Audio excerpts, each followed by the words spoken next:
Just to clear the air, I don't give a fuck about how nobody feel about me. Keep feeling it.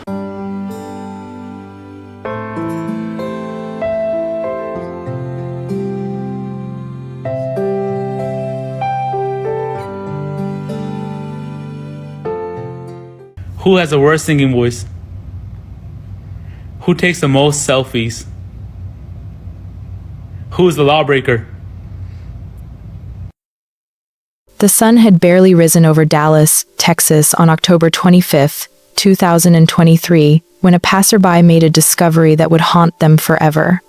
At 7:20 in the morning, a woman's body lay abandoned on Murdoch Road, a single gunshot wound to her chest ending a life that had been full of promise just hours before.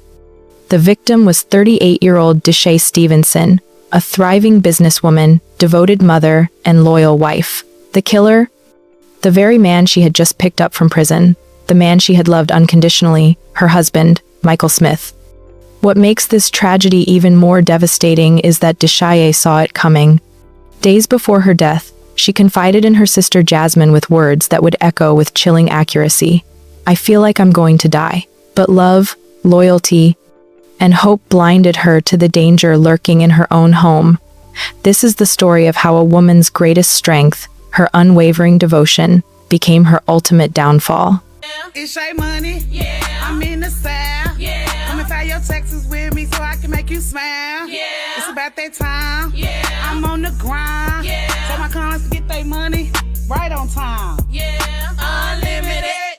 Unlimited. Oh. Born on November 16, 1988, Dishaye Stevenson embodied the American dream through sheer determination and relentless hustle.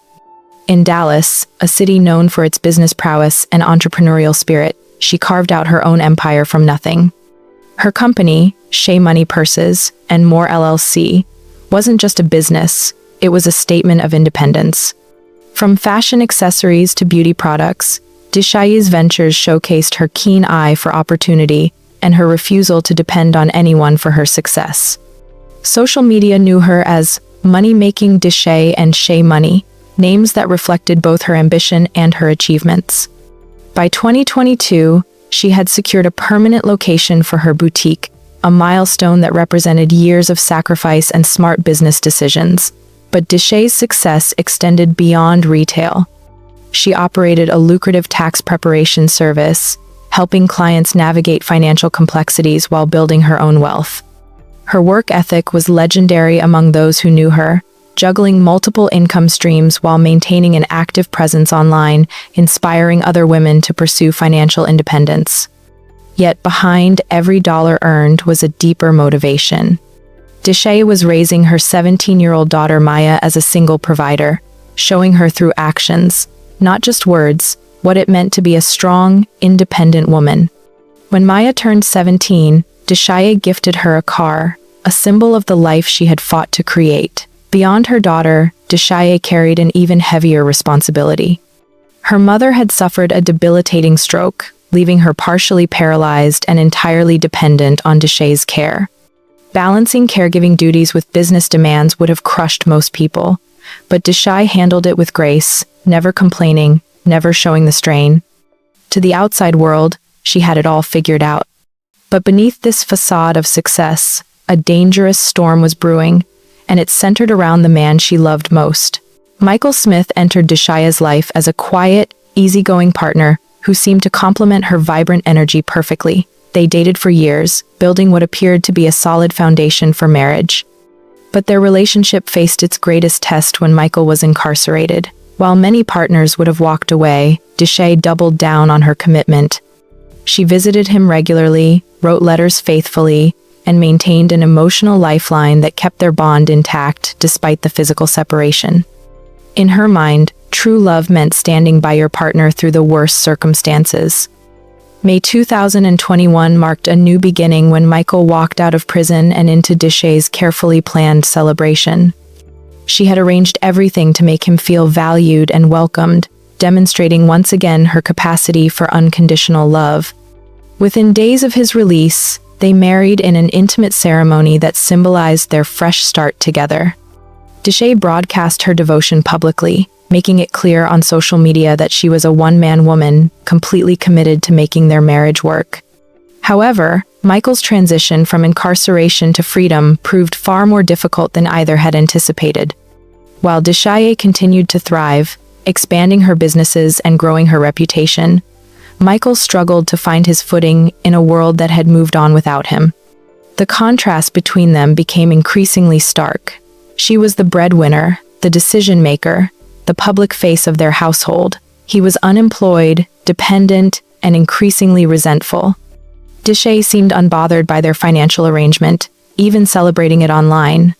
She funded their lifestyle entirely, paying for lavish vacations, throwing extravagant birthday parties, and once surprising Michael with $10,000 in cash as a birthday gift. But each generous gesture, meant to show love, only deepened Michael's sense of inadequacy. Traditional notions of masculinity told him he should be the provider, the protector, the one in control. Instead, he lived in his wife's shadow, and that jealousy, once planted, grows like a weed, and Michael's insecurities metastasized into something toxic. His drug addiction, dormant during incarceration, roared back to life on the outside. Combined with his jealousy over Dishaye's success and independence, it created a volatile mixture that changed the entire dynamic of their relationship. The man who once appreciated her support now saw it as emasculating. The woman who had been his lifeline now felt like his captor. Dishaye, ever the optimist, believed love could conquer all. She thought her loyalty, her patience, and her generosity would eventually help Michael overcome his demons. Friends and family began noticing changes in her demeanor. The vibrant, outgoing woman seemed increasingly subdued. The tension in her marriage became harder to hide. Yet Dishaye remained committed, perhaps hoping that one more sacrifice, one more show of devotion, would turn things around. Then came the confession that no one took seriously enough. Just days before her death, Dishaye told her sister Jasmine something that should have triggered immediate alarm. "I feel like I'm going to die." Jasmine, like most people would, assumed it was hyperbole, an expression of frustration rather than a genuine premonition. But Dishaye's intuition was tragically accurate. She did everything in her power to show him that she loved him no matter what. Why would you take my sister from us? Like, why? She never leave my niece, no matter what. She never leave my mama, no matter what. Get away, get out of the situation. I don't wish this on nobody. October 24th, 2023 started like any other day, but by evening, something was terribly wrong. Maya tried repeatedly to reach her mother, but got no response. Highly unusual for Dishaye, who stayed in constant contact with her daughter. Concern turned to panic, as other family members also failed to make contact. When they reached out to Michael, his response raised immediate red flags. He claimed not to know where Dishaye was, insisting he hadn't seen her. The family began their own investigation, tracking Dishaye's car to the Pleasant Village apartments where Michael's father lived. The vehicle was parked in an odd location, as if deliberately hidden. While they searched the area, a post appeared on a local community blog about a woman found shot to death just 3 minutes away. The family's worst fears crystallized into horrible reality. At the scene on Murdoch Road, police confirmed what Dishaye's loved ones already knew in their hearts. She was gone, murdered by a single gunshot to the chest. The investigation moved quickly. Surveillance footage showed Dishaye and Michael arriving separately at the apartment complex. At some point, she entered his vehicle. What happened inside that car remains partially unclear, but the evidence tells a brutal story. An argument escalated into violence, and Michael made a decision that would destroy multiple lives forever. When detectives searched Michael's vehicle, they found blood, a spent bullet casing, and one of Dishaye's sandals. The man she had loved, supported, and stood by through everything had repaid her loyalty with ultimate betrayal. Michael fled immediately after the murder, knowing exactly what he had done. For several days, he evaded capture, moving between locations while police closed in.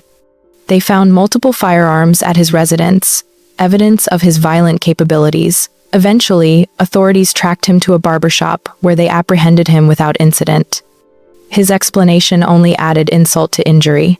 Michael claimed he was under the influence of PCP, or angel dust, during the shooting, as if drug intoxication could excuse murdering his wife.